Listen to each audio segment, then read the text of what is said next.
Now, Count on 2, live and local in the Lowcountry. This is News 2 at 6. A judge reinstates bond for the man linked to the disappearance of a teenager from New York.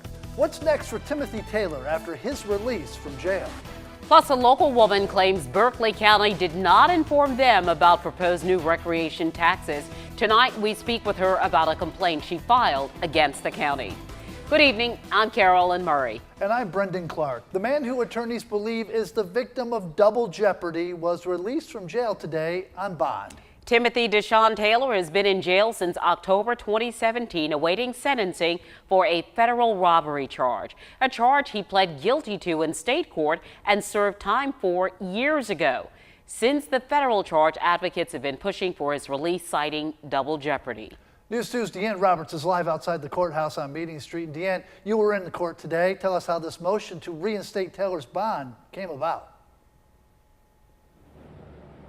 Well, Brendan and Carolyn, it's all stemming from a Supreme Court case coming out of Alabama, questioning whether or not someone can be charged for the same crime in state court and then in federal court. Ultimately, Timothy Taylor's fate could be based off of the outcome of the Supreme Court's decision. That's the smile of a victory for a mother fighting for her son's freedom. We're not going to stop fighting, whatever way this turns out. Thursday, Joanne Taylor picks up her son Timothy from jail after a judge reinstated his bond. Taylor has been at the Alcannon Detention Center since October 2017, awaiting sentencing for a federal robbery charge, a state conviction he already served time for back in 2011. He's charged with this case because of the words of snitches related to the Drexel investigation. Taylor's attorney, Chris Adams, believes the feds are squeezing Taylor for information about Brittany Drexel. The teen disappeared from Myrtle Beach in 2009. According to the FBI, a jailhouse informant says Taylor helped murder Drexel. Acting on that tip, they arrested Taylor, but only charged him with the 2011 robbery. The issue is going up to the Supreme Court. Can you do that? I mean, the Constitution says you can't be held in jeopardy twice for the same offense. Adams says Taylor is back in jail under the separate sovereigns doctrine. That's an exception to the double jeopardy rule. I think the government pattern of misuse of this tool has created a concern for citizens and now finally for the Supreme Court. The chief judges are hearing a case out of Alabama where a man served time on a weapons conviction in state court but then faced federal charges for the same offense. The outcome of this case, Gamble versus United States, could affect Taylor. If the Gamble decision goes against Mr. Gamble, we're going to be back in court fighting for our lives in there. If it goes with Mr. Gamble, that should be the end of the case. A decision that could come by spring of 2019.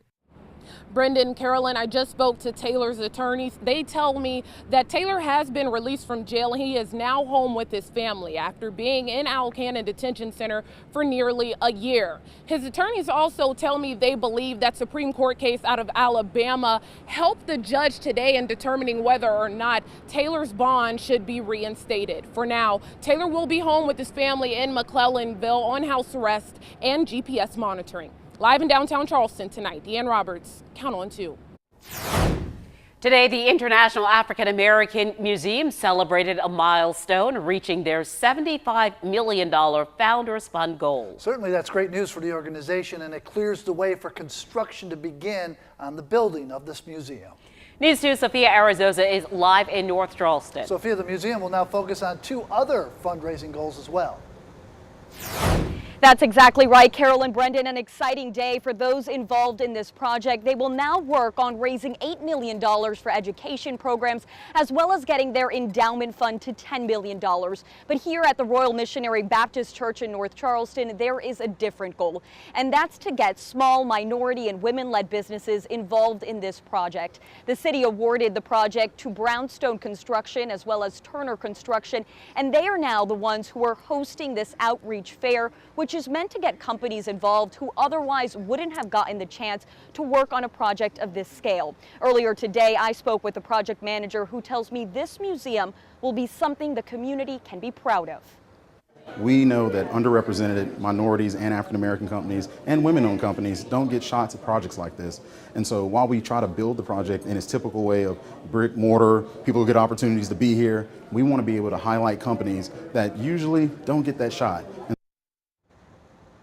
There are several vendors inside offering advice and resources to companies to help them make sure they are ready to get involved with this project. Reporting live in North Charleston tonight, Sophia Urzoza, Count on 2.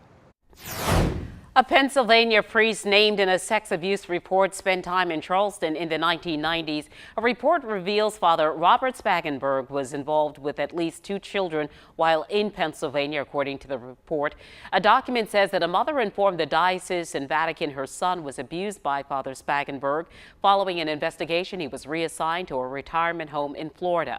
In 2009, an alleged victim reported he also sexually abused him as a teenager. From 1990 to 1992, he served as priest at St. Patrick Catholic Church in Charleston. The Catholic Diocese of Charleston released a statement today, and it reads in part, quote, "To the best of our knowledge, there is no record of any allegations of misconduct made against Father Spagenberg while he was assigned to the parish. The Diocese of Charleston encourages all victims, including any of Father Spagenberg, to contact civil authorities," end quote. In Charleston County, a man is in custody following a police chase in Awendaw this morning. Sheriff's deputies tried to pull over the driver on Highway 17 near Seawee Road, but the driver sped off. The chase came to an end when the driver ran off the road and into a ditch. The driver was 20-year-old Eugene Pinkney and was arrested. Faces several charges, including failure to stop for blue lights. A News 2 update, a lawsuit argues that South Carolina Electric and Gas should refund the more than $450 million to customers following the failed VC Summer nuclear project. Customers continued paying for the plant even after Santee Cooper abandoned it last year. The lawsuit filed on Wednesday says SCE&G should have stopped assessing a surcharge when the project failed. So far, customers have paid about $2 billion toward SCE&G's project debt. Tonight, a person who lives in Berkeley County protesting action taken by County Council at Monday night's meeting. She says Council did not inform the public ahead of time about a proposal that was passed regarding a new recreation tax. News 2's Berkeley County reporter Raymond Owens outside the county office building in Monk's Corner. Jennifer Ort tells me she sent a letter of protest to Berkeley County Supervisor Bill Piegler here in Monk's Corner and also one to the State Election Commission.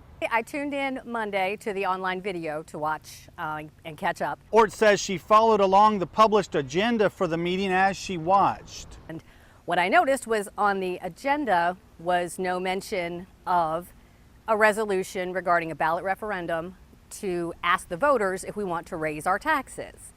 County Council did vote to approve a referendum that will be on the ballot in November. Now that would implement a new 2 mil recreation tax if approved for unincorporated areas of the county. South Carolina's Freedom of Information Act laws state the public needs advance notice. Ort sent a complaint letter to Supervisor Bill Piegler and the State Election Commission, and she also called the Berkeley County Election Office. Berkeley County's spokesperson told me the legal department says the vote was legal since there's an exigent circumstance in this case. They had to pass the proposal before August 15th, which was yesterday, in order to get it on the ballot in November. That might hold a little bit of water if they thought of it Monday night. I know they've discussed it with other individuals that they were considering a ballot referendum. That's not acceptable. It should have been on the agenda because they knew. They've known about the cutoff since January. Nobody from the county was available to talk to me on camera about this issue. In Monk's Corner, I'm Raymond Owens. Count on 2. The South Carolina Election Commission is making sure your vote is protected in the November election. The commission is constantly training staff and identifying cyber thefts. It's to prevent unauthorized access to voter information. But when it comes to the actual voting machines, it's all about protecting physical access to the machine. Last week, several government agencies participated in a workshop to identify possible threats and how to avoid them. The Confederate flag that once flew over the State House could have another chance at being displayed. The South Carolina Confederate Relic Room and Military Museum submitted a $350,000 proposal to redesign offices in the museum, but the General Assembly rejected that idea. Museum officials say they'll work with the existing budget to put the flag on display. They plan to have it displayed in the next couple of months. The flags were removed back in 2015 following that deadly Charleston church shooting at Emmanuel AME.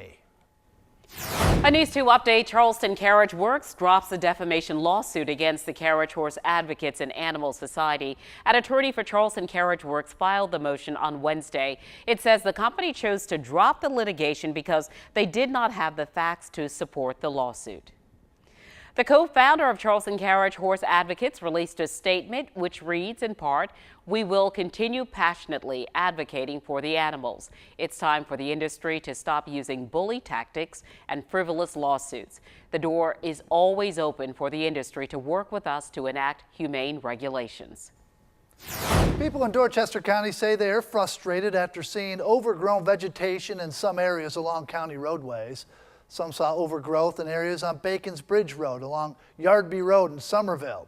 County officials say broken equipment and wet weather delayed the mowing, but some of that equipment is now fixed, and on Monday night, County Council approved funding to outsource some of the road maintenance work. Council approved the funding for the county to move forward with contracting out road maintenance, road mowing services for Bacon's Bridge Road, Dorchester Road, which is going to free up our crews to focus more on the ditches and the canals, the creeks. Officials say that not every road is maintained by the county and ask that if you see overgrown vegetation to report it to their Public Works Department. If it's not in their jurisdiction, they'll help find out who needs to be contacted. You can now report school problems like bullying, threats, or vandalism through a local police department's app. The Mount Pleasant Police Department hopes students will use the Safe Campus section on their app to send information to police. You can also include a picture of cyberbullying or threats. The form goes to school resource officers and their supervisors. So we wanted something that they could access quickly. They can just pull out when they're allowed to have the phones out at school during those times, and then so they can do it anonymously. They don't have to sit somewhere where they're subjected to a computer screen and anybody can see what they're filling out. It's just a personal that they can fill out and send us a quick response as to what they think is going wrong. And anyone can use this Safe Campus section to send information to the police in Mount Pleasant, but in the event of a real-time emergency, they say always use 911. Remember, you can count on News 2 as your back-to-school headquarters. We have a page dedicated to each school district on our website, counton2.com. Just click on the back-to-school banner at the top of the homepage. And while there, be sure to send us your first day of school pictures. Next on News 2. Before grabbing a bite to eat with family, find out which dining spot violated food safety regulations. Our restaurant report card is coming up. If you're lucky enough to be heading out on the water, maybe wrapping up your work week a little early, it's not looking too bad out there. Winds will be out of the south-southwest between about 5 to 15 knots. Those rain chances coming up to about a 40%, especially into the afternoon hours. Low tide will be at 7:27 tomorrow morning with high tide at 1:58. Stay with us. We'll have more News 2 coming up.